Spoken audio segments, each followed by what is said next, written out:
जय बाबा गुरु गोरखनाथ। अरे माँ, ओ माँ, अरे बिटिया इतना क्यों रो रही हो बेटा? वो बूढ़ी माँ नहीं है क्या? हे बाबा, जो ने बूढ़ी माई के तू खोजे तवा ना, हौ देखा तू दीवार पे जो तस्वीर बा वह बूढ़ी माई का बा, जो ने माई के मरले 1 महीना हो गए बाबा। मैं तो इस घर से हमेशा भिक्षा लेके ही जाया करता था बिटिया, लेकिन माँ को बहुत तकलीफ थी। ए बाबा, बुढ़िया मर ना गई, बुढ़िया जी गई। आप तो सारी बात जानते बड़ा, आज नहू के बहुत आंस गिरत। आपसे कुछ छुपल हो? हाँ बेटा, मैं तो अक्सर आया करता था, तो उस बूढ़ी माँ से मिलके ही जाया करता था। जब तक जिए तब तक खटके, जब तक जिए तब तक खटके, काटा जैसन साथ। ए भैया मर गईला पे, ए बाबू मर गईला पे, काहे पतोहिया बरसावली आँख।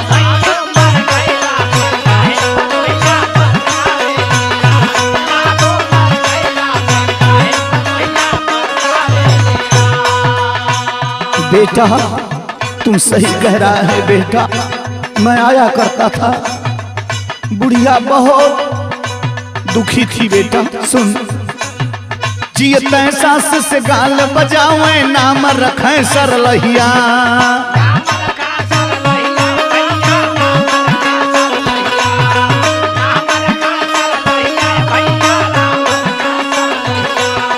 अपने पति से खूब डटवावे, लगा लगा लुतरैया।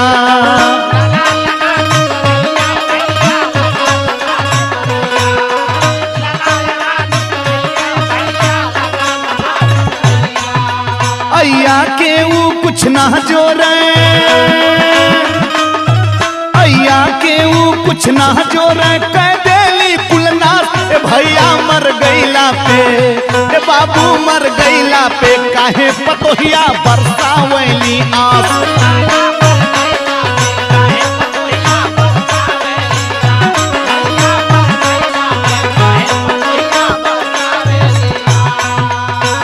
बेटा, जो बिटिया आज बहू बन के घर में आई है, ये भी कभी सास बनेगी, लेकिन इन लोगों को पता नहीं चलता।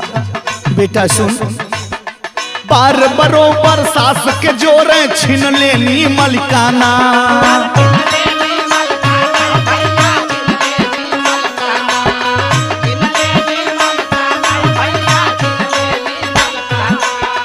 बिलखै माई दुआरे बैठी, देली न पानी दाना।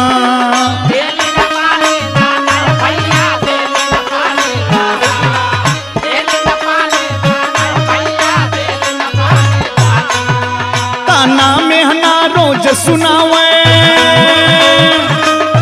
ताना मेहना रोज सुनावे, कबो न बैठे पास। ए भैया मर गईला पे, ए बाबू मर गईला पे, काहे पतोहिया बरसावली आँख।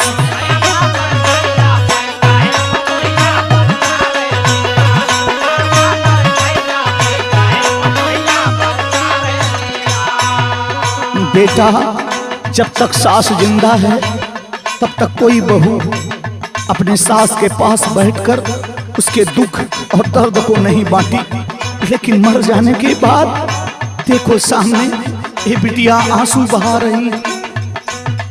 ऐसा नहीं करते बेटा, मैं तो बुढ़िया माँ से हमेशा मिलता था, उसके दुख दर्द को मैं नहीं सहन कर पाता था बेटा।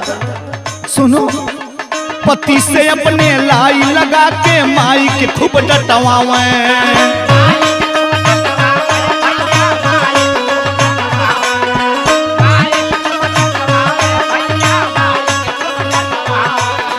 झाड़ू पोछा चौका बासन कुलवन से करवावे।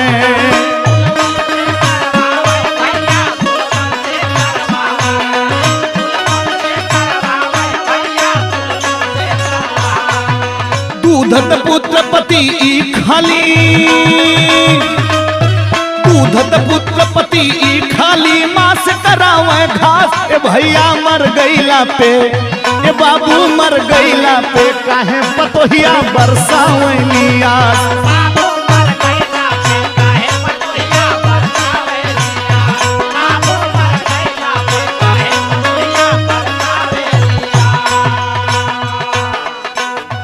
बूढ़ी माँ ऐसी ऐसी बात बताती थी बेटा कि सुन के आंख से आंसू आ जाते थे। बेटा मत भूला तू ये बहुरानी, तुहरो आई बुढ़ाई।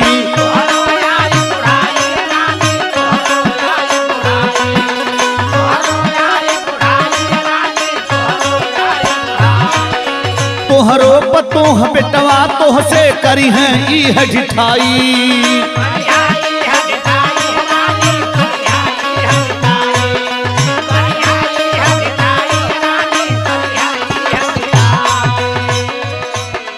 दाई जैसे दिन बीती तब, दाई जैसे दिन बीतैबू भूल जाई बकवास। ए भैया मर गईला पे, ए बाबू मर गईला पे, काहे पतोहिया बरसावली आस।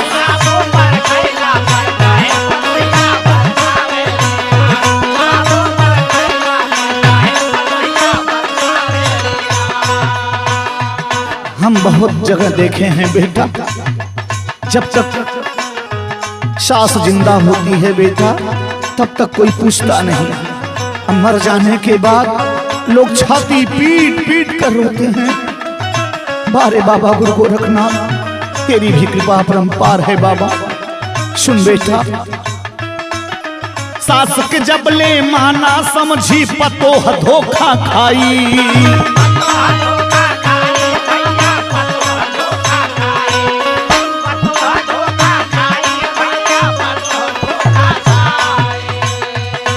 आज समझ में आ रहा है बिटिया, वो माँ रहती तो तुम्हें कितना साहस रहता बेटा। सुन, सास के जबले माना समझी पतोह धोखा खाई।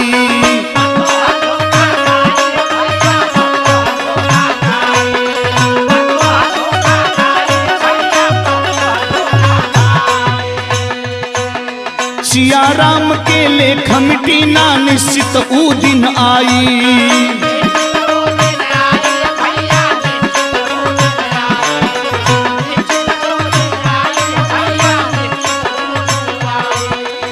जब तक जिंदा थी तब तक समझ में नहीं आया बेटा। सुन, बबुल लगा के आमन पैबा,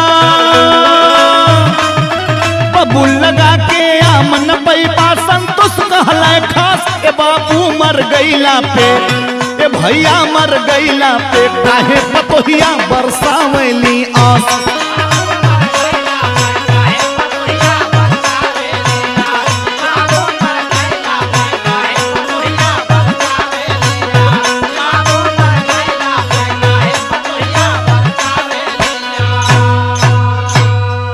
समझ में आया बेटा?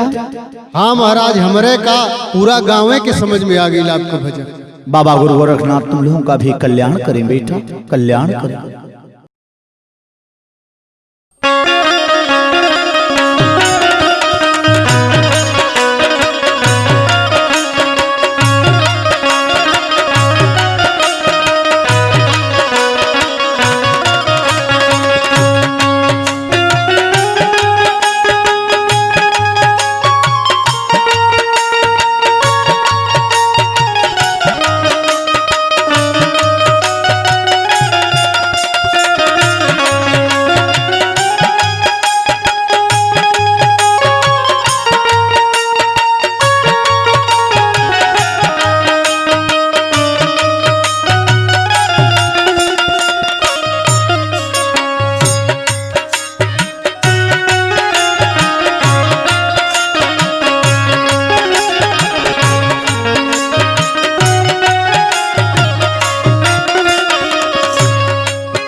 अलाख निरंजन, जय गुरु गोरखनाथ, जय हो जय हो जय हो।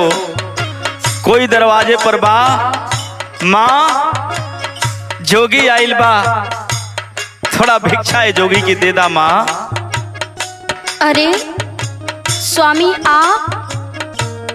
आप जब से गइल बानी हम हमेशा यही सोचत रही आप आज अइबा कल अइबा, लेकिन आप अइबो कइला तो ए भेष में।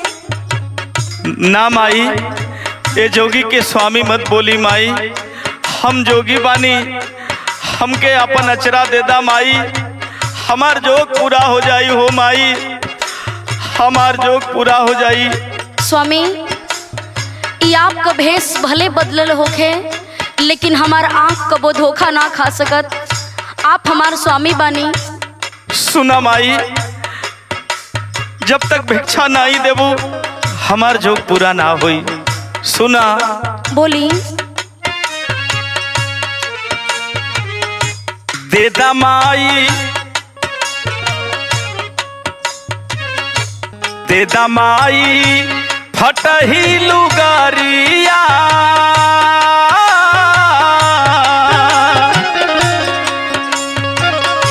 माई सुना, बोली। दे दा माई फटही लुगारिया, जोगिया दुआरिया आइल हो बा।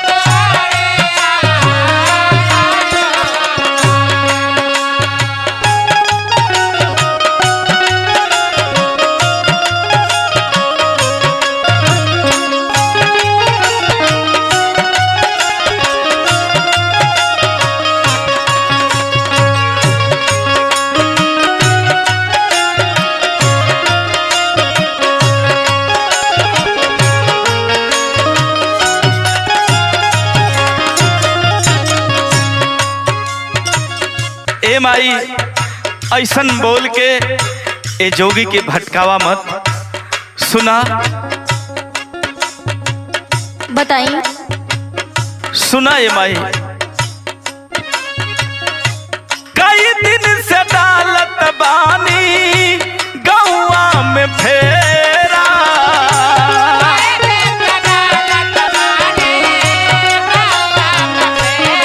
कई दिन से फेरी डालत बानी ए माई गाँव में।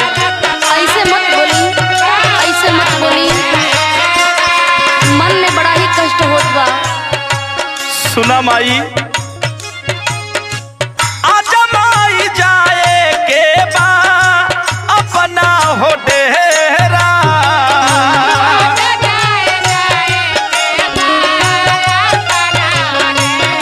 फेरी का अंतिम दिन है माई, हमके अचरा दे दा। इतना दिन के बाद अइली, इतना जल्दी हमरा के आप छोड़ के चल देई बा। सुना, कई दिन से डालत बानी गौआ में फेरा, आजा माई जाए के बा अपना हो डेरा। ए माई, जबले अचरा का कोर नाही देबू ये जोगिया का जोग ना पूरा होई हो माई। सुना, बताई। जोग पूरा करे मायारिया,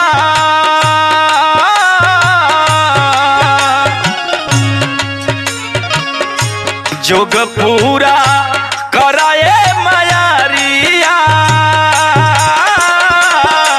जोगिया दुआरिया आइल हो बा।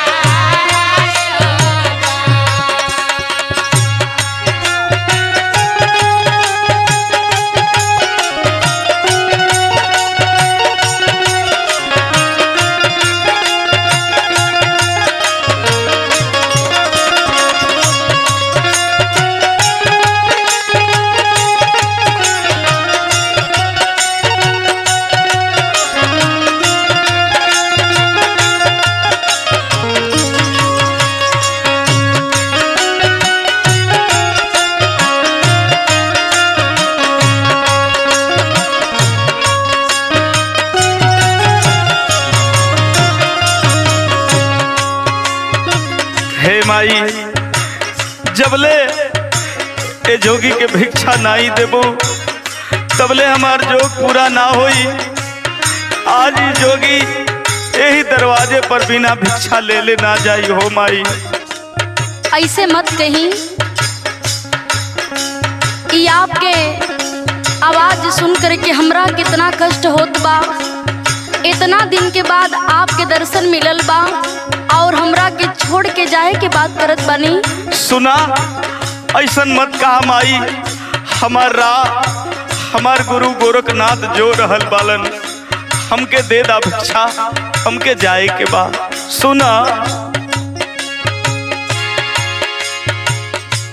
एक ही लुगरिया बिना जोग पाय धूरा। सुन तारू माई, सुनो तानी लुगरी बिना हमार जोग अधूरा बा।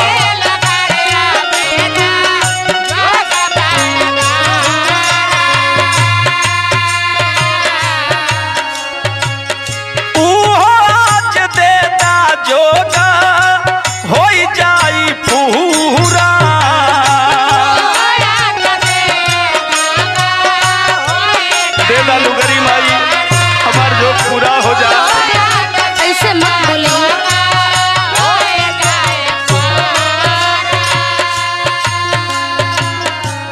एक ही लुगरिया बिना जोग पाय धूरा। आज देता जोग हो जाई पूरा। माई ऐसन बोल के ए माई ये जोगी का जोग अधूरा मत करा। सुना बताई। विवेक पर मोधले सरांगिया।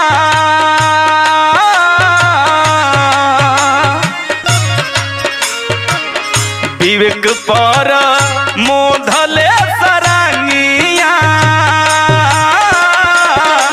जोगिया दुआरिया आइल हो बा।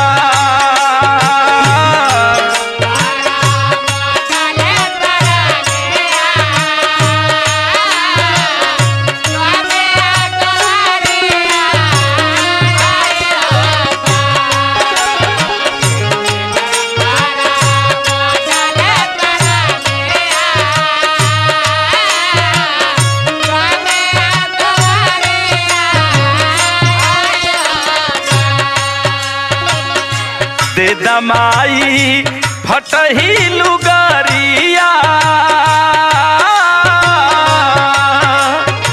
ए माई लुगरी दे दमाई। जब आप हमरा से इसे कहत बनी कि हमरा लुगरी बिना आपके जो अधूरा रह जाई। हाँ माई। हम आपके इच्छा पूरा जरूर करब। हाँ माई दे दा भिक्षा। सुना दे दा माई फटही लुगरिया।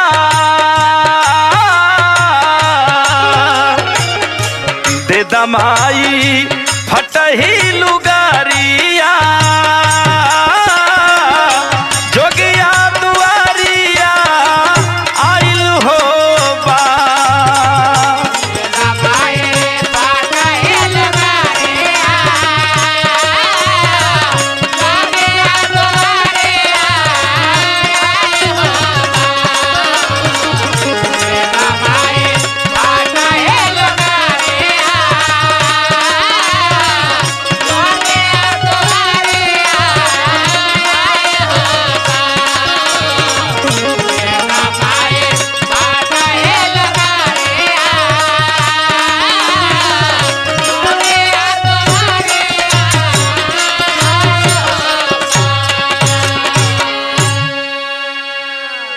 जय गुरु गोरखनाथ।